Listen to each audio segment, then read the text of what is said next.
Voilà, donc je commencerai peut-être par Paris, hein, puisque bon, Sophie et moi on y était. On n'était pas les seuls, il y en a d'autres. Donc ce qui s'est passé, c'est que nous, bon, on est arrivés à... Il y avait un point de ralliement à la place d'Italie, pour faire cette manif. Et un peu avant 14 h, il reçoit un ordre du préfet. Un ordre du préfet qui dit la manifestation est interdite. Et à ce moment-là, ben, qu'est-ce qu'on fait? On était déjà plusieurs milliers sur la place d'Italie. Bon, Fauzi, qui était l'un des organisateurs, quand il a reçu le papier, moi j'étais à côté de lui, il a dit, il était hors de lui, quoi. Il a dit non, il n'est pas question d'annuler, donc on va rester et puis on va essayer de manifester. Le problème, c'était qu'on était complètement cernés de partout. Puis ça a commencé à gazer, à envoyer des grenades de partout, grenades assourdissantes, grenades de désencerclement, LBD, il y a eu de nombreux blessés. Là, ça tombait, quoi. Enfin, les gens, en plus, il y avait beaucoup de gens qui n'avaient pas pu s'équiper parce que ben, s'ils étaient équipés, ils se faisaient confisquer le matériel. Donc, voilà. Et bon, ben, moi, je sais que je suis resté là avec d'autres. On a essayé d'aider les gens qui étaient. Moi, j'étais équipé du minimum, quoi, c'est-à-dire le masque et puis les lunettes. On a essayé d'aider les gens qui tombaient, hein, qui s'évanouissaient. Enfin, c'était extrêmement tendu. Et ça n'a pas arrêté. Alors le problème, c'est qu'effectivement, ce qui était bizarre, c'est que sur cette place d'Italie, il y avait un chantier. Et il était en travaux. Et il y avait du carburant, du gasoil, il y avait des palettes, il y avait tout ce qu'il fallait finalement pour faire du grabuge, quoi. Et parmi nous, il y a eu des vidéos qui ont circulé, hein, c'est clair qu'il y avait des flics. Il y avait des flics qui n'étaient pas là pour arrêter des gens, mais qui étaient là aussi pour pousser à faire de la casse, quoi. Alors c'est un mélange, c'est très bizarre parce que c'est un mélange. Moi j'ai vu des gens effectivement qui étaient déterminés, qui avaient envie effectivement de repousser les flics qui nous attaquaient sans arrêt, mais en même temps il y avait des gens qui étaient un peu douteux, quoi, on va dire, un peu douteux. Alors ceux qui ont le fameux monument du maréchal Juin, moi j'étais à côté quand les gens l'ont soi-disant attaqué. En fait c'était pas vraiment une attaque du monument, c'est peut-être qu'il y avait des flics à l'intérieur, hein, c'est pas impossible. Ils ont commencé à casser, en fait ils n'ont pas cassé le monument, parce que la statue du maréchal Juin, elle a été un peu peinte en jaune, enfin, il n'y avait pas d'attaque, hein, elle n'a pas été dégradée. Hein. Par contre la stèle, effectivement en bas, il y a des gens qui ont cassé la stèle pour faire pour avoir des débris, pour pouvoir avoir de quoi repousser les flics qui arrivaient sans arrêt et qui nous attaquaient. Ils nous attaquaient, c'est clair qu'ils ne voulaient pas qu'on reste là. En même temps, comme ils bloquaient toutes les rues par lesquelles on aurait pu partir, ben, on était nassés et obligés de se défendre comme on pouvait. Enfin, bon, voilà. Moi, je n'ai pas lancé des choses, mais j'étais avec ceux qui étaient là, et l'idée, c'était de rester, parce que c'était inadmissible qu'une manifestation déclarée, ça soit tout d'un coup interdit, et qu'on se fasse attaquer partout, quoi. Donc, ça a été extrêmement violent. Voilà, bon, moi, j'ai été atteint par, je pense, une grenade. À un moment donné, j'ai reçu un truc dans la tête, quand je me suis écroulé. Heureusement, il y avait des strings médics qui sont arrivés, qui m'ont pris en charge. Quand je suis arrivé, donc, ils avaient fait un petit, ils avaient pris, avec l'accord d'un patron d'un café, ils avaient pris la terrasse, et ils avaient réussi à faire un petit coin d'une espèce d'infirmerie improvisée, quoi. Puis alors là, les gens, ils arrivaient sans arrêt, quoi. On a vu des gens qui étaient vraiment mal en point, qui arrivaient sans arrêt, blessés, tout ça. Des tirs de flashball, on a vu des blessés à tirs de flashball. Et bon, après, moi, j'ai pu aller à l'hôpital au service des urgences. Rien qu'au service des urgences, j'ai rencontré 3 autres gilets jaunes qui étaient aussi blessés, sans compter ceux qui étaient arrivés par les pompiers, les plus graves qui arrivaient, c'est les pompiers qui les amenaient directement au service des urgences. Donc beaucoup de blessés, et puis ce qui est le plus terrible, c'est ce qui est arrivé à ce gilet jaune. Je ne sais pas si tous vous avez vu la vidéo, ce Manu. Bon, moi ce que je craignais, c'est qu'il a reçu une grenade alors qu'il était en train de discuter tranquillement, et justement ils étaient en train de discuter de ce truc bizarre, c'est-à-dire que tout était apparemment guet-apens, quoi. Ils avaient prévu de nous bloquer là, de mettre à disposition des choses pour qu'il y ait du grabuge et pour justifier en fait a posteriori les attaques qu'on a subies. Et donc ils discutent et puis partent, se prend une grenade, et là on vient d'apprendre qu'il a perdu un œil. encore un. Et ça, c'est vraiment c'est inadmissible, quoi. Inadmissible parce qu'on voit très bien qu'il a été visé. La grenade, elle arrive presque à l'horizontale, en plein dans l'œil. Bon, moi, dans mon malheur, j'ai de la chance parce qu'elle est arrivée, j'avais la capuche, j'avais le bonnet, elle est arrivée ici, elle serait arrivée un peu plus bas, je serais comme lui, quoi. Alors que, pareil, je n'étais pas en train de lancer quoi que ce soit, j'étais juste là pour aider les gars, mettre du décontaminant à ceux qui n'en pouvaient plus, qui étaient en train de défaillir. Si, je t'assure. Donc c'était extrêmement difficile. Après, on a essayé donc quand on est sorti, on a essayé d'aller sur les champs, et sur les Champs-Élysées, et c'était quasiment, c'était impossible, quoi, parce que tout était bouclé, le nombre de flics qu'il y avait de partout, qui barraient, le moindre... Et alors ils nous repèrent, hein, il y avait des copains gilets jaunes qui revenaient, ils disaient, il suffit que vous soyez deux, on vous accuse d'être en manifestation, et soit vous êtes embarqués, soit vous êtes obligés de reculer, donc impossible de se rendre sur les champs, même si quelques personnes ont réussi, elles n'auraient pas pu manifester. Et puis après, il y a eu le Châtelet, il y a eu d'autres endroits comme ça, on a essayé de se regrouper, mais toujours sous la pression sans arrêt des flics, et bon, on n'a pas pu... ça pose le problème de la liberté de manifester, puisque là, on n'a pas pu réellement manifester. Voilà, la pression était tellement forte qu'on n'a pas pu le faire. Moi, j'ai un souvenir quand même, moi ce que je garderai quand même, c'est un souvenir un peu touchant, c'est quand on était en train d'essayer d'aller sur les champs, je vois passer une dame avec... alors je ne sais pas si c'est un petit garçon, une petite fille, son enfant qui devait avoir 8 ans, hein, et qui dit comme ça, ah maman, c'est dommage qu'on ne connaisse pas des gilets jaunes parisiens, parce que comme ça on pourrait savoir où aller. Et alors je me tourne vers lui, je dis, ben nous on est gilets jaunes. Et la mère, elle avait apporté elle venait avec son enfant manifester, je ne sais pas d'où il venait, hein, apparemment de très loin, c'était pas des Parisiens. Et écœurés, quoi, parce que c'est des gens qui voulaient montrer qu'on était toujours là, qu'on était déterminés à aller sur les champs, et impossible d'aller sur ce lieu historique quand même, justement, qui pour nous a une importance, parce que quand on voit Paris, en plus, quand on voit ce luxe ostentatoire, toutes ces boutiques remplies de trucs hors de prix, ces cafés, ces restaurants, etc., c'était important aussi de montrer à ces Parisiens que, il y avait des gens qui étaient d'un autre monde et qui faisaient la France, la vraie France, ouais. Celle qui est dans la misère, qui travaille, qui n'arrive pas. Et on ne peut pas, donc... il y avait même des barricades anti-émeutes cette fois-ci. Ouais, barricades, des grands machins en grillage, voilà, qui partent partout, donc c'est... Si, à Bayonne, mais à Paris, c'était la première fois. Ça fait 3 fois que je monte à Paris, jamais il y avait eu ça. Là, il y avait partout. En décembre, j'étais partie. Voilà, après le lendemain, il y a eu quand même un petit rassemblement qui a été autorisé, place de la Fontaine, près du Châtelet. Donc là, on a pu se retrouver, on n'était pas très nombreux, hein, on était quelques centaines. Voilà, ça a duré une demi-heure. Après, nous on est resté une demi-heure, une heure. Après, il y a une action qui était prévue, qui a eu lieu finalement aux Galeries Lafayette.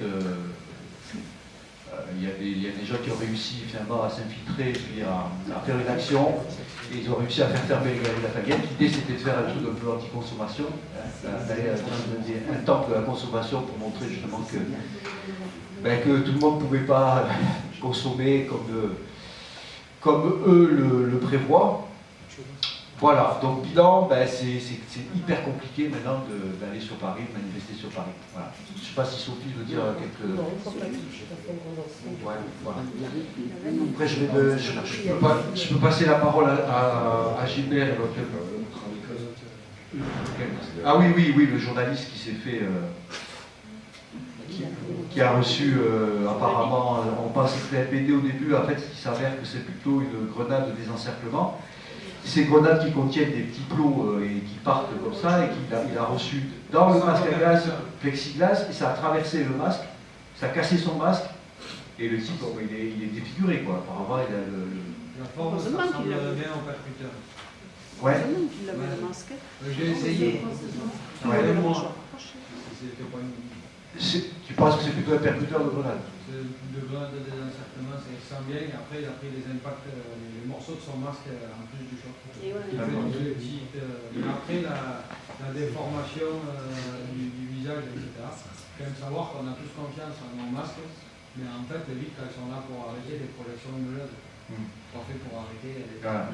Alors, À la déformation générale, ça fait plus penser à un véritable malade de désencerclement. Ce qui est scandaleux, c'est que le type, il avait un grand panneau là sur son blouson marqué presse. Là, ils vont te dire qu'une grenade, ils contrôlent où ils la jettent, mais ils ne contrôlent pas la direction des projections. Ouais, mais bon, On sait parce qu'on a déjà eu ce genre de... J'ai déjà eu ce genre de réponse.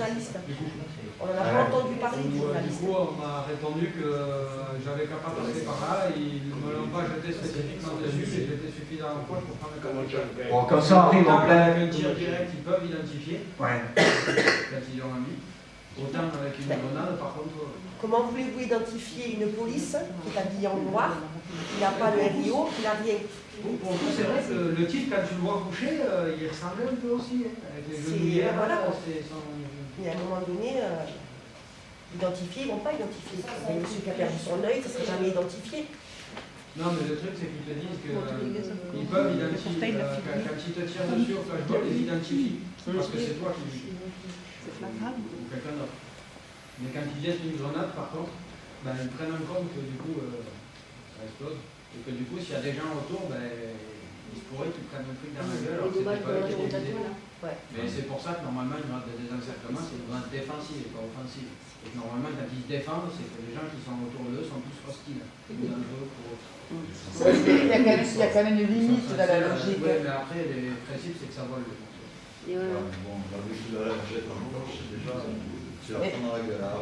Et loi. Il y a quand même une distance de sécurité qu'ils doivent avoir. Non, les grenades.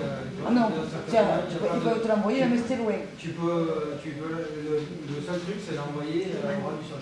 Donc ils peuvent l'envoyer dans une foule, c'est légal. Mais comme tu dis que c'est pour se défendre, si on est loin d'eux quand même, on n'est pas... Théoriquement, c'est fait pour que quand ils sont... Le principe, c'est du désencerclement, quand ils sont encerclés, Quand ils sont encerclés. et soumis à une pression qui les met en danger, le principe, c'est qu'ils jettent la grenade au ras du sol, devant eux, de façon Là, à je suis d'accord. créer un effet... Là, je suis d'accord. Mais on a tous vu quand même ces grenades partir relativement très loin. Ils n'étaient pas encerclés, ils n'étaient pas en Bien danger. sûr, bien sûr, bien sûr. Mais en même temps, c'est que des flics, hein, donc je ne peux pas non plus demander. Bon, après, on peut parler aussi de Castres. Ah oui, comment ça s'est passé Comment ça s'est passé à Castres. Je pense que Gilbert peut nous faire un petit compte rendu rapide. Alors, oui, effectivement, comme depuis hier soir, dès que j'ai eu la lettre de Terbier, bon, j'ai réussi à imprimer celle sur le journal d'ici. On parle d'abord du Ah, d'accord. D'accord. Moi, je suis belle Terbier. Oui, mais je suis à fond là-dedans. Oui, mais sur le rond-point, bon, mais le matin, on était une bonne 70, par à peu près, 80. On a fait le tractage, on a réussi à distribuer 2000 tracts. 2000 tracts on a distribué, donc dans l'après-midi je suis reparti pour lui porter des feuilles pour qu'il en imprime 3000 de plus pour le dimanche matin. Il nous en reste qu'on distribuera dans la semaine si on fait du tractage à la NPE ou bien pour l'emploi ou des trucs comme ça. Et bon, après ça s'est bien passé. Il y a eu 2 ou 3 récalcitrants, mais bon, ça a été cool quand même dans l'ensemble. Après, bon, on a eu la marche qui s'est très bien passée aussi. On a raccourci parce qu'on devait aller jusqu'au rond-point qui se trouvait sur la rocade de Castres, Marzamé, Albi. Donc on s'est arrêté à celui d'en bas et on est revenu par derrière pour aller sur la rocade. On a repris la direction de la rocade. Et on a tourné là où il y a l'autobilan, là, après feu vert, tout ça, et on a repris sur la main droite, au passage en niveau 1, on est repassé jusqu'à derrière chez Auchan. Voilà, on voulait faire une pause porte-parole, enfin, pour la parole, droit à la parole, mais seulement, bon, on n'avait plus d'essence dans le groupe, donc on a continué notre chemin, ça aurait été bien, moi j'aurais aimé, et puis voilà, et on a évité de passer justement aussi... Ouais, si. J'aurais aimé passer sur le parking de Auchan, faire notre droit de parole, mais bon, mais on est passé par derrière, on a rejoint le rond-point, puis bon, ça s'est bien passé. Même aussi bien avec la police municipale, il n'y a pas eu de problème, quoi que ce soit. Après, bon, il y a eu Gilbert par-ci, Gilbert par-là, Fanny par-là, entre les journalistes, tout le monde qui nous cherchait, j'ai dit, allez voir Fanny un petit peu, laissez-moi tranquille. Et bon, après, donc, après les résumés sur le dimanche et tout ça. Et le dimanche matin, donc, on s'est retrouvés, on était une vingtaine à peu près. L'après-midi, on était un peu plus, mais l'après-midi, on a fait la pause. Voilà. On a mangé, et puis, bon, comme il n'y avait pas trop de voitures qui passaient, une toutes les 5 minutes, ben, on n'a pas tracté. On a tracté tout le matin, tranquille. Voilà. En gros, ce qui s'est passé. Après, bon, tout le monde, je pensais, bon, comme tous, on aurait pu être moins, mais bon, moi j'estime que 80 déjà, des anciens qui sont revenus, qu'on ne voyait plus, qui sont revenus, donc au fond d'eux, quand même, le cœur est toujours jaune. Donc ils sont venus sur l'appel.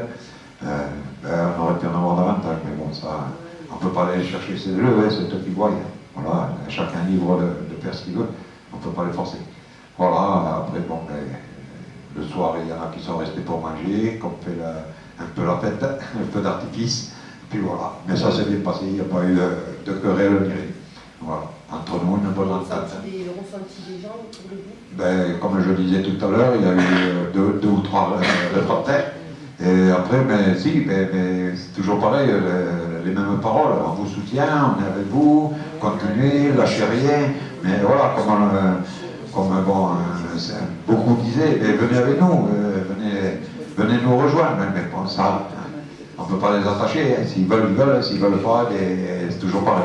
Ils viendront, si éventuellement, je le pense, si on gagne, ils diront oui, on a bien fait de venir, quoi, on y était présent. Alors que bon, mais, toujours pareil, on ne peut pas les forcer, ces gens-là non plus. Voilà. En gros, voilà, ben, voilà c'est la journée du samedi et du dimanche. On a traité bien jusqu'à midi et demi, 1 heure à peu près. Non, le samedi. Non? Samedi, oui. Oui, midi et demi, parce que je suis parti, bon, c'était 11h20, encore il restait des tracts, ils ont fini. Alors, voilà. Après le dimanche, jusqu'à 1h, à peu près, c'est ça, jusqu'à 1h, on a traité, et puis on fait le casse-croûte auberge espagnole. Voilà. On va faire un point sur Toulouse, peut-être, parce que si Éloi et ceux qui étaient veulent nous parler un petit peu de la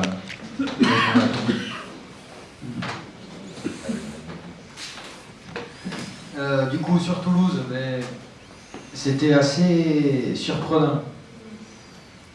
Donc, un premier, d'un point de vue médic, donc secouriste volontaire, nous, on a eu surprenamment de facilité avec les forces de l'ordre. On est tous rentrés le soir avec notre matos. Et ça fait longtemps que ça ne nous était pas arrivé. Donc éventuellement a pu jouer à ça le mail envoyé du coup le jeudi soir par une de nos secouristes suite à une enquête ouverte à la DDSP sur justement les confiscations de matos, les violences policières envers les secouristes, etc. Et donc surprenamment on a récupéré un peu du matos vendredi et surprenamment samedi on n'a pas eu de problème. Bon, ils ne sont pas venus nous faire des bisous non plus, hein, mais on n'avait peut-être pas trop envie de la refaire. Mais ça s'est bien passé, on a pu travailler, on a pu circuler, on a pu conserver notre matériel. Du coup, comment ça s'est passé entre police et manifestants? On a été témoin d'assez peu de violences physiques directes, donc il n'y a pas eu énormément de désencerclement, il y en a eu quelques-unes bien entendu. Il y a eu seulement 1 ou 2 tirs de flashball. Il y a eu une quantité assez phénoménale de gaz par contre, et avec la pluie, une petite pluie fine et il faisait froid, ça restait vraiment... Ça se dispersait pas trop, donc ça restait sur le lieu, mais ça courait pas trop dans les rues. Il y a eu du coup des échanges assez tendus, un peu comme d'habitude. Il y a manifestement un commissaire qui a eu des petits problèmes aussi. Pas très grand, assez hargneux, un problème à matraque. Et devant de nos équipes, ils s'amusaient à mettre des coups de matraque dans les jambes des gens.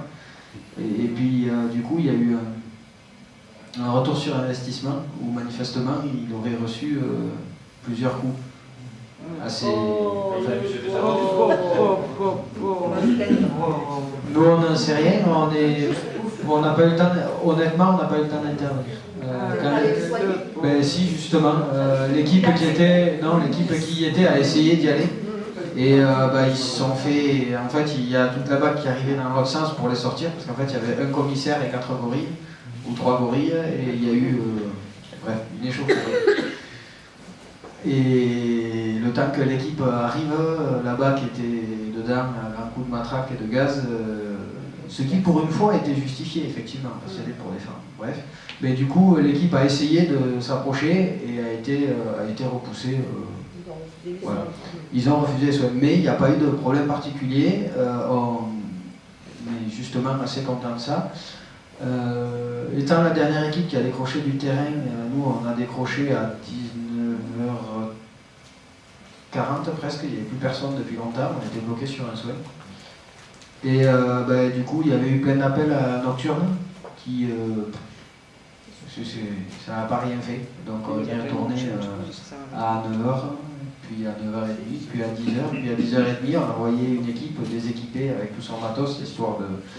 Bon, puis il ne s'est jamais rien passé en fait. Il n'y a pas eu de reprise, ce qui est un peu dommage. Est-ce qu'il y a eu du monde dans l'après-midi? La manif, la partie manif tous ensemble a duré au moins 4-5. C'est-à-dire, ça a eu le temps d'arriver peut-être juste après la côte et l'arête. En gros. Non, pas plus. Et après, en fait, on était face à du coup un camion à eau, des CRS, des BAC, qui ont du coup fait des sommations, repoussé, relativement dans le calme. Et quand on est arrivé du coup à Jean Jaurès, on a été repoussés tous sur les allées Jean Jaurès. Là, ça a été irrespirable. Voilà. Et combien de monde tu fais une estimation? Une estimation, je ne sais pas, la presse parle de approximativement 3000 personnes. Je pense qu'il y en avait un petit peu plus, mais après c'était difficile de savoir parce que les gens rejoignent souvent à 14h15, pour 14h, ils rejoignent après coup. Et c'est trop tard. Et là c'était tellement éclaté, c'est difficile de savoir. Honnêtement, je ne sais pas, je dirais peut-être 5000 personnes, 6000 personnes. Mais les gens sont restés jusqu'à la tombée de la nuit, il y avait presque autant de monde. Les gens étaient là, malgré la dose de gaz, malgré tout ça, les gens étaient là. C'est bien. Bravo. Et d'ailleurs, je dis aussi, le groupe Secours Volontaire Toulousain vous remercie énormément pour la générosité du rond-point.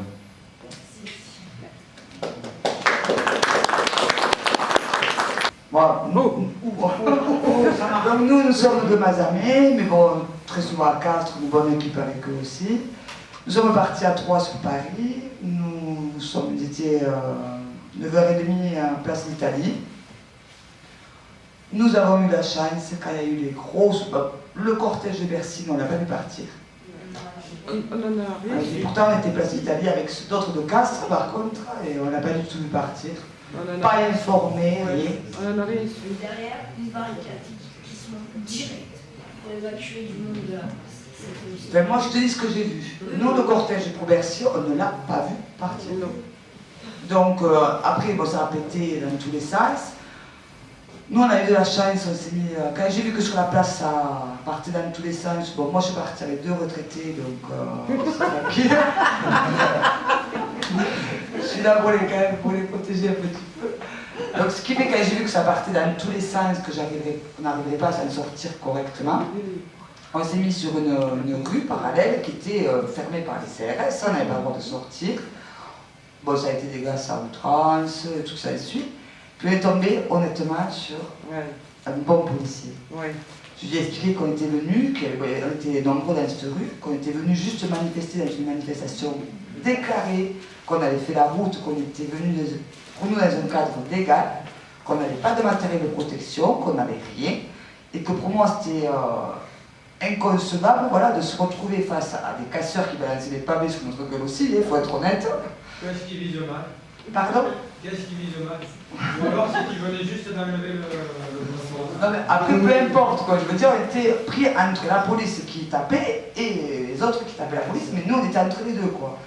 Donc, ils nous ont... on est tombé sur un policier, il m'a regardé, parce que bon, c'est moi qui faisais moi, switch, là. Et bon, lui aussi, il avait les yeux qui pleuraient de lacrymo, tout ça, et suite. Il était très, très mal à l'aise.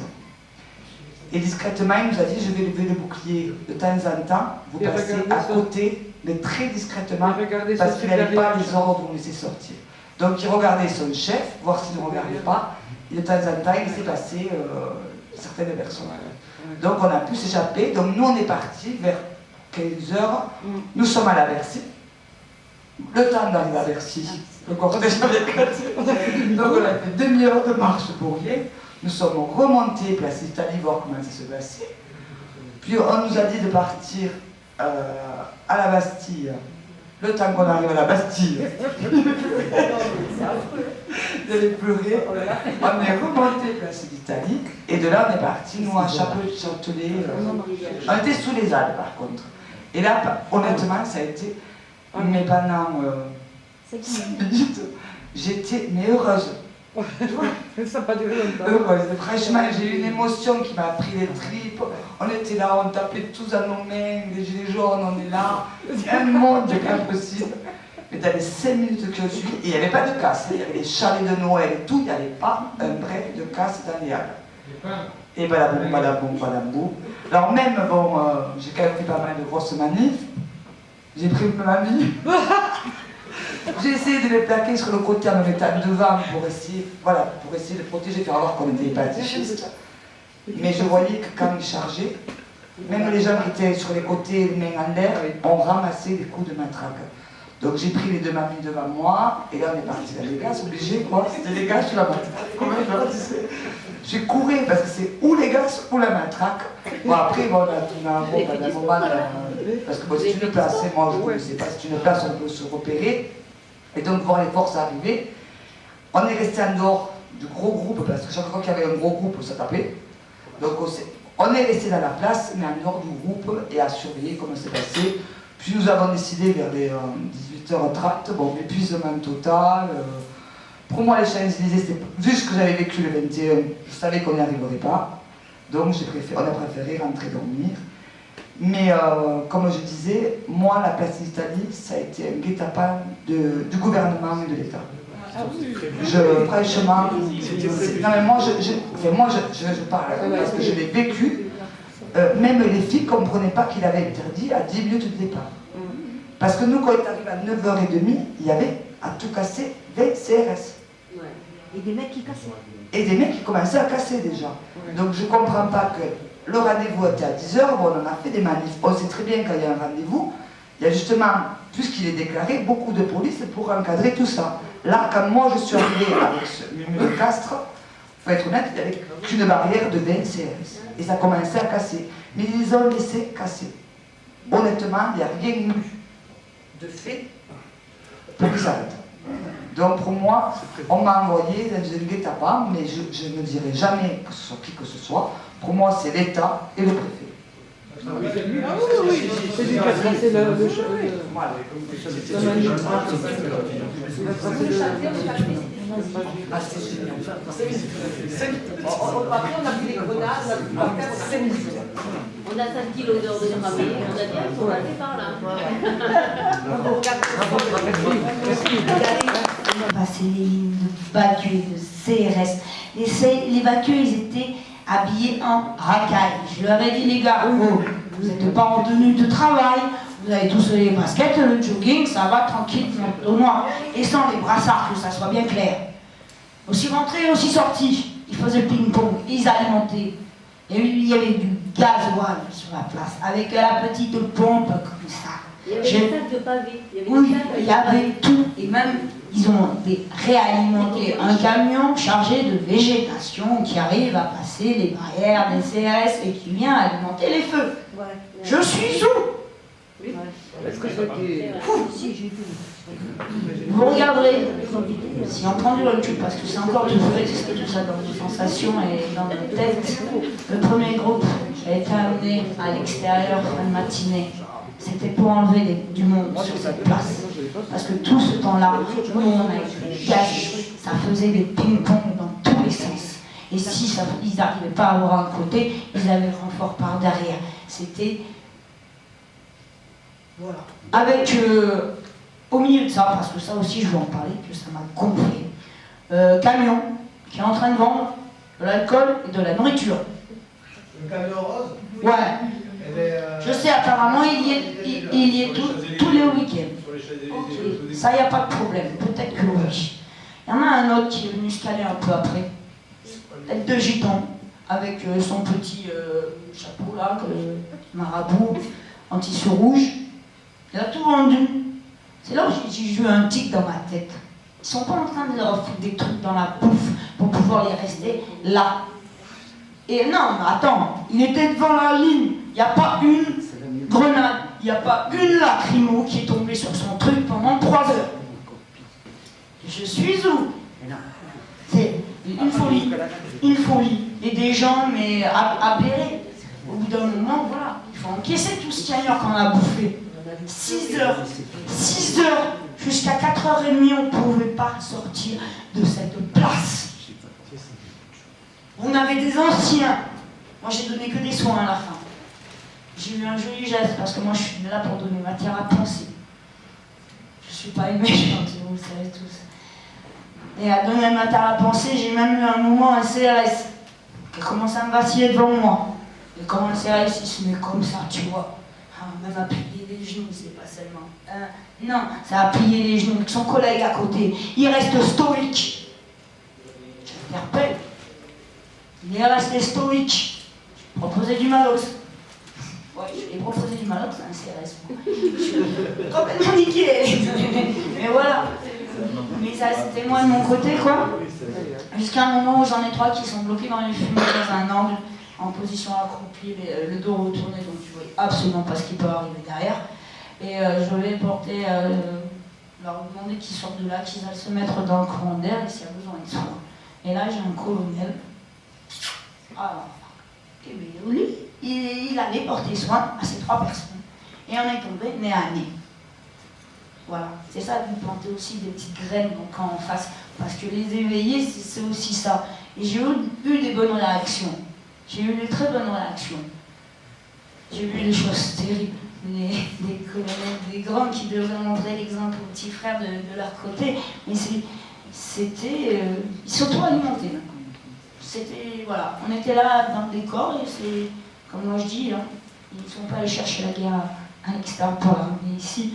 Ils ont réussi à la créer de l'intérieur. Et c'est mafia contre État. C'est tout ce que j'ai à dire. Ok.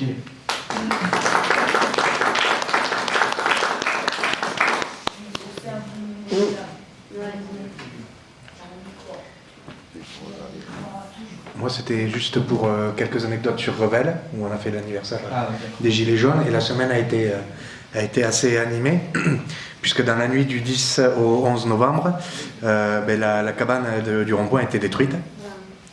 Et le 11 novembre, donc le lendemain, on a eu un énorme soutien pour remonter la cabane, donc ça s'est fait en 24 heures. Alors on a eu, je suis désolé pour ceux que j'oublierai, mais il y avait Castelnaudary, Villefranche-de-Lauragais, Toulouse-le-Mirail, moi-même je venais de Saint-Juliat avec plusieurs personnes, et donc voilà, on était une quarantaine en tout, et 24 heures pour remonter la cabane. Il y a eu un article dans la dépêche, sitôt détruite, sitôt reconstruite, quelque chose comme ça. Et donc c'était super, et la solidarité, vraiment, c'est génial.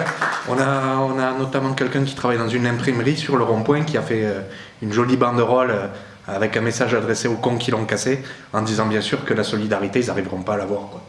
Voilà.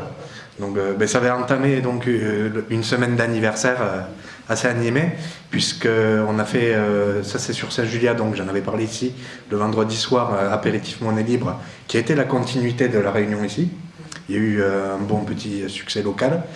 Donc le lendemain, le samedi, on a fait sur le rond-point Auberge Espagnole et ensuite sur la place du village au Beffroi, on a fait une rencontre citoyenne où notamment les gens de l'Escout sont venus avec la Confédération Paysanne pour discuter, tous s'exprimer, d'autres se sont exprimés sur la retraite. Voilà, ça a été une réunion dans le froid, on n'était pas très nombreux, mais c'était sympa. Et le dimanche, on a terminé avec des récoltes de signatures pour ADP sur le parking du Lidl, juste à côté du rond-point, où la nouvelle cabane, voilà, on en est très fiers. Et encore une fois, merci pour la solidarité qui nous a permis de la reconstruire très très très rapidement. Voilà.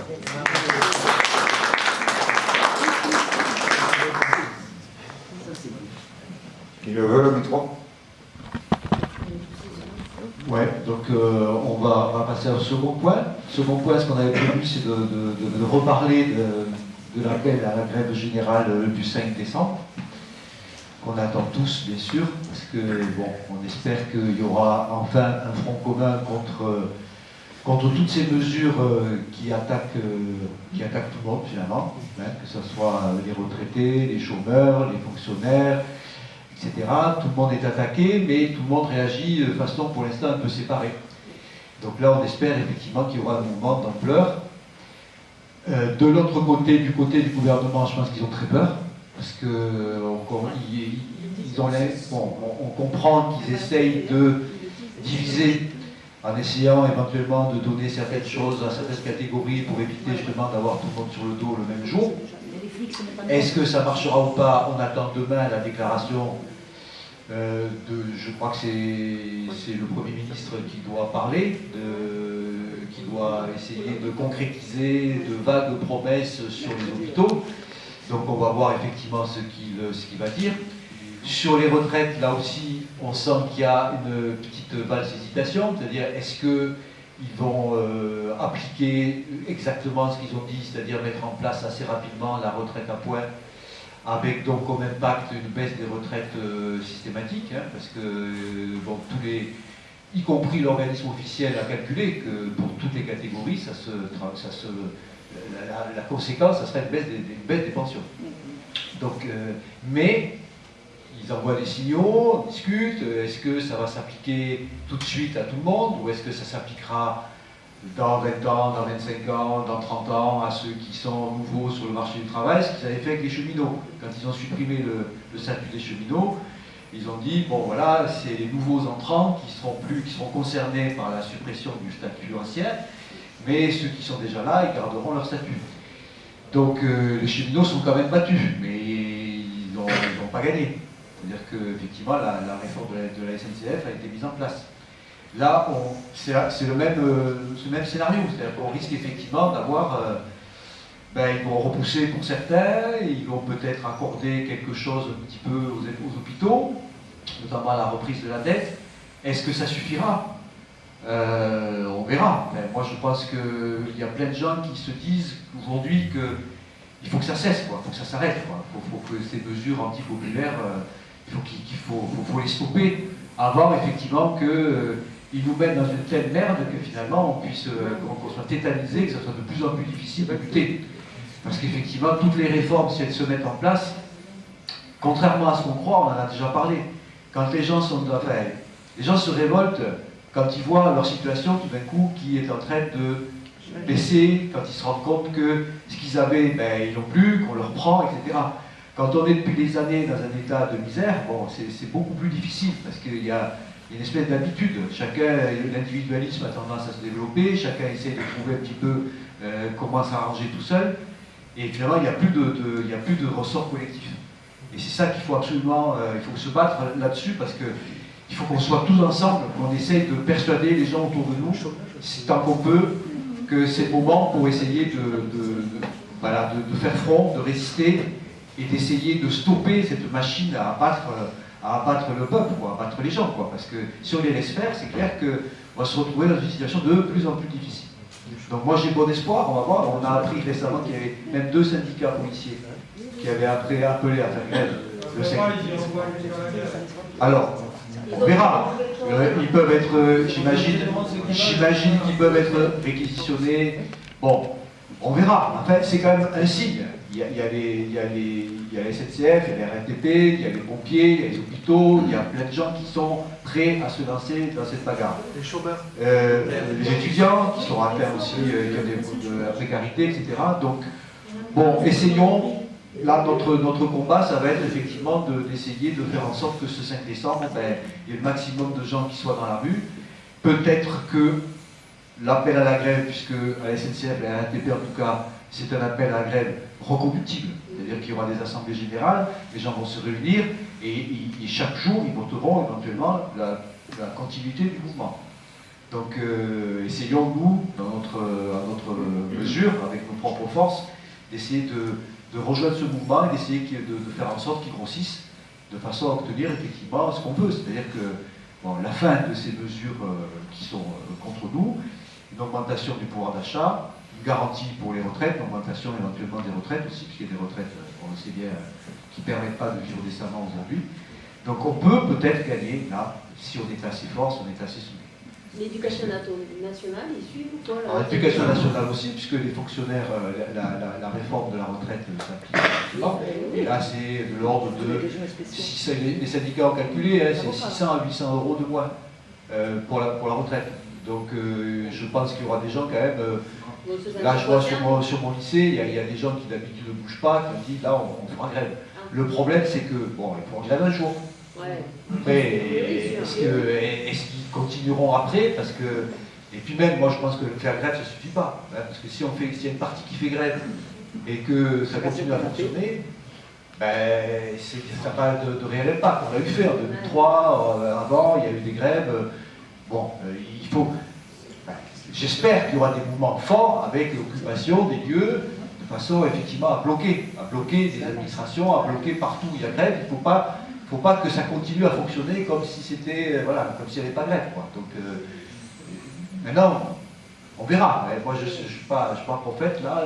Je sens qu'il y a une forte inquiétude parce que les gens se rendent compte que vraiment il y a des mesures qui les attaquent. Est-ce qu'on est prêt à se lancer dans un mouvement dur, d'ampleur, long, faire des sacrifices, parce qu'effectivement c'est des sacrifices importants. Hein. En 2003, je sais, on a fait grève, notamment dans l'éducation nationale contre la réforme des retraites, on a fait grève 1 mois et demi, il y a des collègues qui ont fait grève 2 mois. Et ça veut dire 2 mois de perte de salaire, parce qu'ils n'ont pas négocié, c'est-à-dire qu'il y a des gens qui ont perdu 2 mois de salaire. Hein, et après c'était égrené ça a été fonctionné sur 1 an. Hein. Mais ça fait mal quand même, ça fait mal. J'ai des gens qui ont été obligés de faire des emprunts pour pouvoir vivre avec un salaire qui était amputé d'une grande partie. Donc c'est très compliqué. Malheureusement, si c'est comme pour les gilets jaunes, les gens ils tiennent pas le coup. Ils arrêtent vite fait, enfin pas vite fait, j'exagère, mais on l'a vu dans le mouvement, hein, on est quoi? On est ça, quoi. Donc les jaunes sont casse. C'est un problème, je sais bien, on en a parlé. C'est vrai que les gilets jaunes, au départ, on était super déterminés. On pensait qu'en peu de temps, on allait faire changer les choses. Et on était très en colère. On l'a montré. C'est ce qui a fait aussi la force du mouvement. C'est-à-dire que vraiment, il y avait des gens qui ne s'étaient jamais battus et qui se sont lancés, mais avec l'idée qu'ils avaient tout bousculé et qu'ils en avaient vraiment ras-le-bol, quoi. Après, s'installer dans la durée, c'est compliqué. C'est compliqué parce que quand on a déjà des petits salaires et qu'il y a des choses à payer et qu'on sait qu'on va ponctionner, on se dit mais on n'y arrivera pas, quoi. Et c'est ça, ils nous tiennent à la peur, ils nous tiennent avec ça, c'est clair. Donc soit, si là on a la chance d'avoir des secteurs clés, si la SNCF se met en grève, si la RATP se met en grève, le pays, au bout d'un moment, il va être bloqué, quoi. Hein. Donc, bon, voilà, c'est l'espoir qu'on a. Maintenant, on verra ce qui se passe. Après, on parlera de nous, gilets jaunes, que le 5 décembre marche ou pas, et en attendant le 5 décembre, qu'est-ce qu'on peut faire? Ça, ce sera le 3e point. Le 5 décembre, on va essayer de d'essayer de faire un maximum pour que ça marche, que ça réussisse. Pas de... on oublie les divisions, les oppositions, syndicats, pas syndicats, etc. On s'en fout. Parce que de toute façon, les gens syndiqués ou pas syndiqués qui se mettront en grève le 5, c'est pas les directions syndicales. Hein, ils vont pas forcément suivre ce qu'on leur dit. Donc c'est ça qui compte, c'est les gens de la base, donc, qui eux vont se mettre en mouvement ou pas. S'ils se mettent en mouvement, les directions en haut seront obligées de suivre. S'il n'y a pas un mouvement de masse en bas, ben, effectivement, ça va pas marcher. Ça, c'est clair. Donc, à nous de faire en sorte que ça marche. Maintenant, c'est compliqué, hein, c'est pas acquis d'avance. Alors, ce que je voudrais rajouter sur la grève pour le 5, normalement, c'est davantage porté, aussi bien ceux de Castres, c'est davantage porté sur Albi. Ils envisagent de faire aussi bien tous les syndicats de monter sur Albi. Et si éventuellement c'est à pourparler, d'en faire une, si ça marche bien sur Albi, c'est à pourparler, ils sont en train d'en parler, d'en faire une le 8 sur Castres. Voilà. Le 5 sur Albi, et si ça fonctionne bien, à refaire une sur Castres pour le 8. Alors après, la discussion qu'on pourra avoir, mais on a le temps de l'avoir, c'est savoir nous si on va sur Albi, manifester, ou si on va sur Toulouse. Bon, le 5 février, il faut savoir qu'il y avait déjà eu une grève, un appel à la grève générale. 5 février, ça a duré un jour. Moi j'étais allé à Albi, il y avait une grosse manif de 2000-3000 personnes. La moitié était en gilet jaune. La moitié des gens avaient le gilet jaune, même si ce n'était pas des gilets jaunes, je vais dire, historiques qui étaient là depuis le 17 novembre. Beaucoup de gens avaient mis le gilet jaune justement parce qu'ils sentaient que c'était c'était dans la continuité du mouvement des gilets jaunes. Le problème à Albi, c'est très encadré effectivement par les syndicats, c'est la manifestation traditionnelle, point A, point B. De telle heure à telle heure. Voilà. Ceci dit, moi je me souviens qu'à l'époque, on avait eu une réunion avec des représentants des syndicats qui nous avaient proposé, bon, ça n'a pas été suivi, c'est dommage, parce que ils nous tendaient la main, ils nous avaient dit, si à la fin de la manifestation, vous voulez faire une prise de parole et appeler à une action style gilet jaune, c'est-à-dire occupation d'un endroit stratégique, etc., ils étaient d'accord. Donc là, c'est à voir.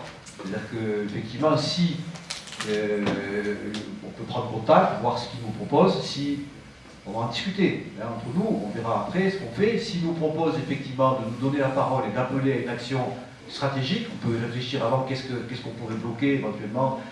Bon, ça peut être intéressant. Parce que s'il s'agit juste de faire une manifestation traditionnelle, je veux dire, bon, on sait que ça débouche sur et ça a un côté même un peu démoralisant, parce que les gens sont là, en nombre, et puis après on rentre à la maison, il ne s'est rien passé de marquant, quoi.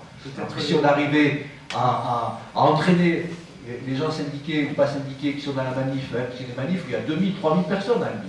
Sauf que ces 2000-3000 personnes, si elles se dispersent après la fin de la manif, ça n'a pas grand sens. Par contre, si elles vont sur un endroit stratégique, qu'elles occupent, qu'elles tiennent, là, ça aura un impact.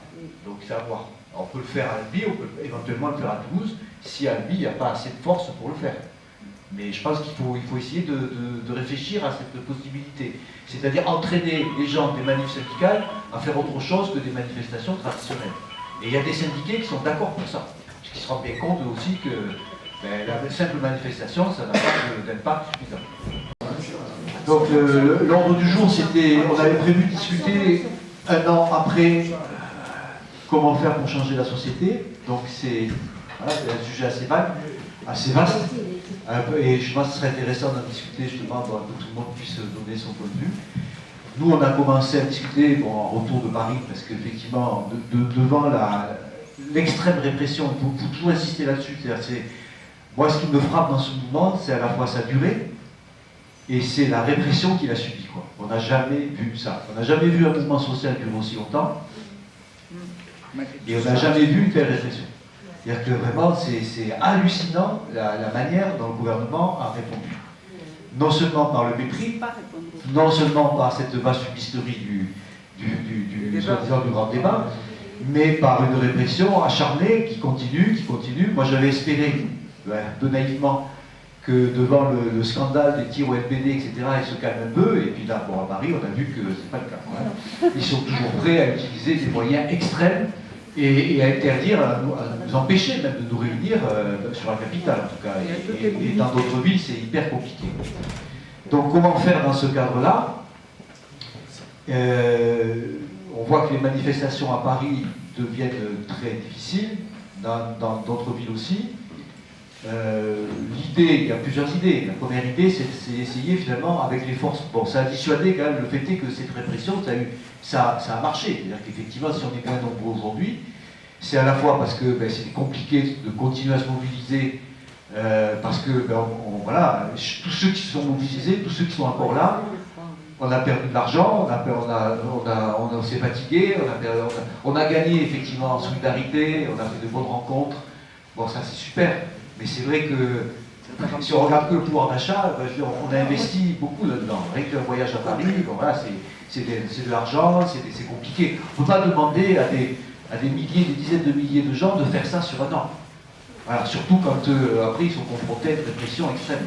Donc qu'est-ce qu'on peut faire avec les forces qu'on a aujourd'hui? Avec les forces qu'on a aujourd'hui, puisqu'on a quand même encore 55% d'approbation de la population, et on a quand même plus des milliers de gens qui sont capables de se mobiliser. On en a encore fait la preuve ce week-end. Donc qu'est-ce qu'on peut faire? Moi, il y a le court terme, il y a le moyen terme, il y a le long terme. Le court terme, c'est... Putain, je te donne un rapport après. Le court terme, c'est, je pense, essayer de faire des actions en se regroupant, départements, régions, faire des actions ciblées sur des gros péages, sur des grosses entreprises, sur des endroits stratégiques. Ces actions, ça suppose effectivement une coordination entre différents ronds-points, et ça, il faut remettre ça, je pense, à l'ordre du jour. Parce que rien que dans le Tarn, on a des endroits où il y a des gens qui sont mobilisables facilement, sauf qu'on est éparpillés, on est un peu chacun dans notre coin, et pour faire des grosses actions, il faut être 100, 200, 300. Alors bon, moi, à ma petite échelle, j'ai déjà commencé, puisque quand je suis allé à Béziers, j'ai pris contact pour une réunion, quand on avait fait la réunion sur la répression policière. Quand je suis allé à Carcassonne, pour faire un péage, j'ai pris contact avec les gens de Carcassonne. Quand on est allé à Millau, on a des contacts effectivement sur Millau. Donc, moi, ce que je propose, c'est que vraiment on s'y mette. C'est-à-dire qu'on essaie de refaire une coordination départementale, régionale, Occitanie, pour être capable, le jour J, de réunir plusieurs centaines de personnes pour faire quelque chose qui soit à la fois spectaculaire, qui fasse mal éventuellement à certains secteurs de l'économie, et qui montre qu'effectivement on est toujours là, on est toujours fort, on est toujours capable de se mobiliser.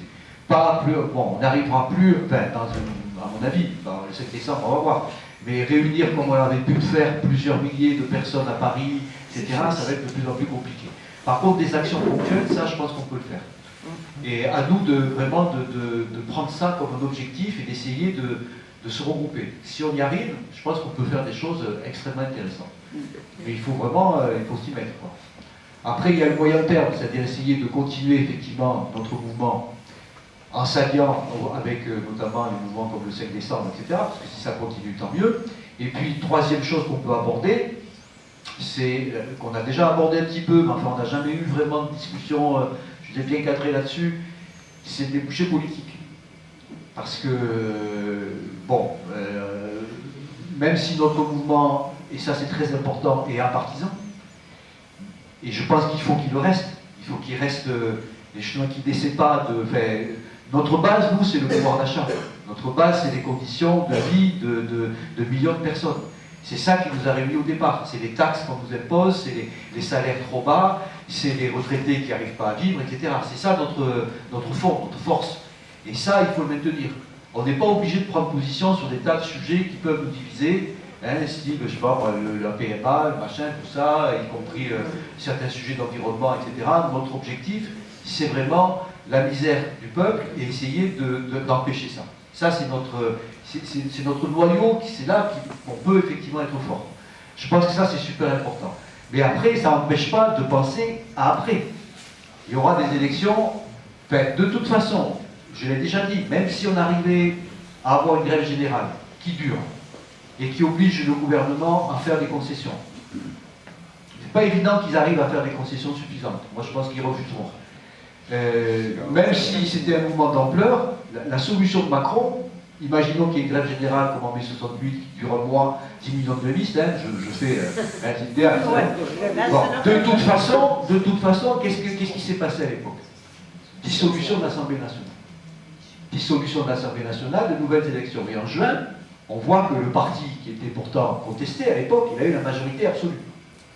Pourquoi? Parce qu'à l'époque, il y avait l'opposition, c'était le Parti communiste. Et les gens, ils ne voulaient surtout pas du Parti communiste. Pourquoi? Parce qu'à l'époque, il y avait l'URSS, Et il y avait la répression, il y avait les camps, etc. Et ça, les gens ils étaient d'accord pour faire grève avec la CGT, mais ils n'étaient pas d'accord pour envoyer les députés communistes à l'Assemblée nationale.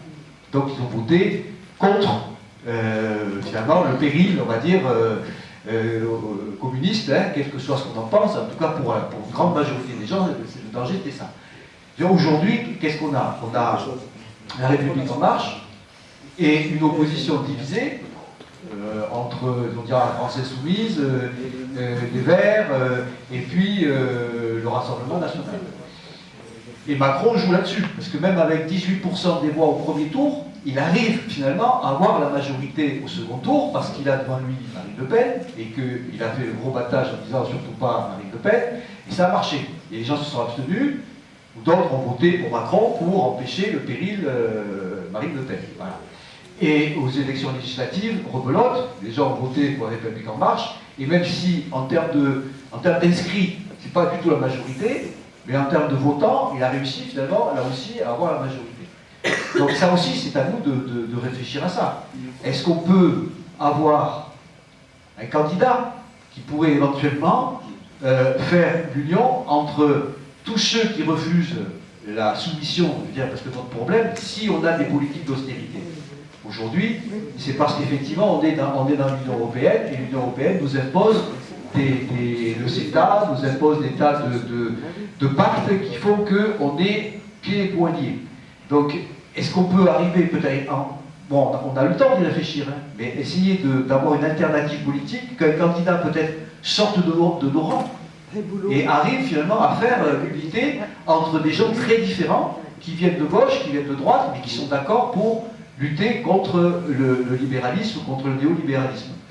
Et bon, moi je pense effectivement, Boulot, c'est pour moi le candidat éventuel qui pourrait faire ça. Lui, pour l'instant, il ne s'est pas déclaré, il a dit qu'il ne se sentait pas de rentrer dans ce système-là. Certains vont lui reprocher qu'on a attendu d'essayer voilà, de se faire élire, de tirer des marrons au fond du feu pour lui, etc. Mais je pense qu'à un moment donné, si on veut que ça change, il faut avoir bien qu'on fasse confiance à quelqu'un qui peut représenter. Bon, lui s'est engagé à lutter contre la politique de l'Union européenne, il s'est engagé pour le RIC, il s'est engagé pour la proportionnelle, il s'est engagé pour la prise en compte du vote blanc, c'est-à-dire sur des tas de points, il est sur nos positions. Et en plus, je rappelle quand même que c'est le seul des, comment dire, ce qu'on appelle des représentants ou des têtes, c'est le seul qui soit élu, puisqu'il a été élu par les ronds-points de Rouen. Donc, il a une certaine légitimité. Alors peut-être que lui, il faut le pousser. Parce que pour l'instant, on sent qu'il hésite. D'ailleurs, je ne sais pas si vous avez vu, mais dans les médias, on ne le voit plus. Quoi. Voilà, sauf les médias mainstream. Au début, il lui a donné la parole. Il est tellement bon quand il s'agit de démonter des arguments des macronistes, etc., que finalement, aujourd'hui, on le voit sur RT, on le voit sur les médias, on le voit sur des médias alternatifs. C'était pour l'anniversaire aussi. Sur les chaînes les plus importantes. C'est pas pour rien. C'est un peu comme avec Asselineau. Des gens qui ont un discours un petit peu critique, etc., ils ne les mettent pas en avant parce que justement ils ont peur peut-être que ces gens-là arrivent finalement à avoir une audience et à convaincre des gens. Voilà. Donc peut-être c'est à nous d'y réfléchir, de se dire si on veut vraiment en sortir, de toute façon, moi je ne vois pas de. Enfin, il va bien falloir passer par une phase politique. Sinon. Déjà, on n'est pas arrivé à avoir la réponse. Voilà. Mais moi, j'aimerais avoir l'avis de tout le monde. Voilà, de ce que vous en pensez. Est-ce que vous pensez que c'est une bonne idée, c'est pas une bonne idée voilà, essayons de. Si on en parlait, parce que si on n'en parle pas, ça n'avancera pas. C'est juste la question à Asselineau, il veut le pouvoir par le peuple et pour le peuple. C'est ça, Asselineau. Oui. Qui est connu déjà et qui est en poste. Voilà. Ah, moi, je sais pas. Asselineau, il a fait un pourcentage relativement faible aux élections, parce que de toute façon, il n'est pas non plus, on ne lui donne pas forcément la parole. D'accord, je suis bien d'accord. Hein. Moi, j'ai voté Asselineau au premier tour des élections présidentielles, parce que j'étais convaincu. Ok, j'en étais très peu finalement. Et il y a le problème, si tu veux, du vote utile. C'est-à-dire qu'il y a des gens qui disent, bon, on va voter pour quelqu'un qui a un peu de chance d'y arriver. Et donc, c'est un cercle vicieux en fait. Si quelqu'un émerge, c'est pour ça que moi, Asselineau, je trouve sympathique, convaincant, sur plein de sujets, je suis d'accord avec lui. Mais le problème, c'est que je ne pense pas que ça soit l'homme capable de faire l'unité tu vois, de tous les gens qui sont contre Macron.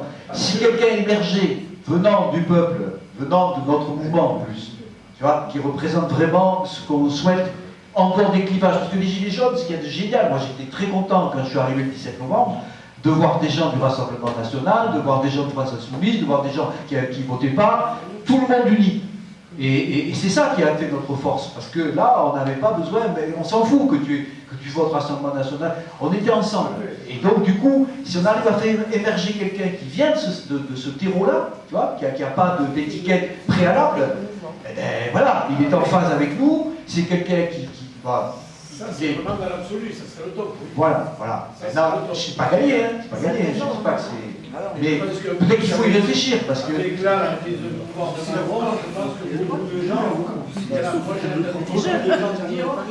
vous n'allez pas voter, j'irai voter la prochaine fois. Je pense que ça a fait l'éveil de beaucoup de gens qui ne votaient plus, étaient écœurés de la politique, et qui le sont encore plus, mais ça les a incités à aller voter. Tu as raison, parce que sur un point, je te donne après, je te donne. Il y a un truc que je n'ai pas dit qui me semble intéressant, c'est qu'effectivement, et ça, François Boulot en parle, les gens se sont repolitisés, ou se sont politisés. C'est-à-dire que nous, on parle d'éveil des consciences, mais c'est vrai qu'on a tiré sur le fil de la taxe des carburants, etc. Et on s'est aperçu, il y a plein de gens qui se sont aperçus qu'il y avait plein de sujets, effectivement, qui étaient liés. En fait. Et on a envie de réfléchir, on a envie de comprendre, on a envie de... Voilà, d'être vraiment actif dans la vie politique. Et voilà, sauf qu'on n'a pas... Je pense que les vieux partis, comment dire, les partis déjà installés, je ne pense pas qu'ils aient la capacité de répondre à nos attentes. Alors peut-être que je me trompe, hein, mais il me semble qu'il faut chercher ailleurs. Il faut chercher quelqu'un qui est neuf, qui n'a pas trempé dans les magouilles précédentes, qui est totalement, je dirais, vierge de ses compromissions. Et qui est né du mouvement. Voilà. Donc ça serait idéal. Et quelqu'un en plus qui a, bon, quand tu entends François Boulot, il sait de quoi il parle, il a de bons arguments. C'est un avocat, il défend les gens dans le domaine du droit du travail, donc il est confronté aux situations. Hein, par exemple, la loi travail votée sous l'égide de Macron, lui, il voit comment ça se traduit. Des tas de licenciements où les gens n'osent pas aller au prud'homme, parce que maintenant c'est hyper compliqué d'aller au prud'homme, à cause de la loi... cette loi Macron, donc lui, il sait de quoi il parle, voilà. C'est quelqu'un qui est directement en phase avec aussi la souffrance des gens, et je pense que, moi j'ai envie de lui faire confiance. Voilà.